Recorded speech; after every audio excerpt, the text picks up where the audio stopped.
Hello guys, so ayun, unang vlog ko pa lang po. Makatungayan kami ng kalakat ngadto kami ni Mark. Kay mapaliton ta kami nga magpapalit. Bis ka nagpapalaw sigit kalakat. Haggard yun, aray ko naman. Takay napapalitan ni lulugang kay sirado. So binalik na lang kami nga. Ikapapasuan gadulog yan na. Durot kapaso. So ayun, madam na agad na tindahan.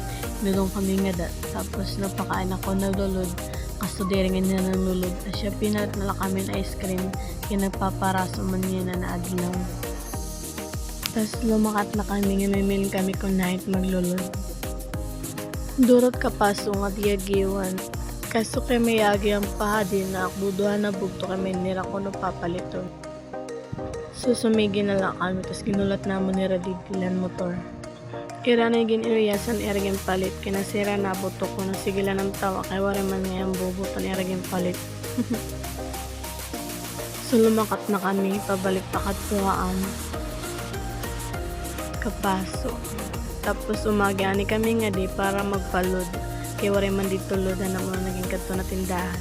Naman na ako pagod, pero nakunto sige sa pagmaritis. Pero pasakay ko niya para kami lumakat na paulit. Durot kapasok kalibutan. So, nagpandanan mo to para makalakad na kami. Tapos nabiyaya na kami pabalik pakat sa balay. Durot kapasok guys. So, iranay na po itong balay din. So, di nila po nakatapos na vlog. Bye guys! Thank you for watching.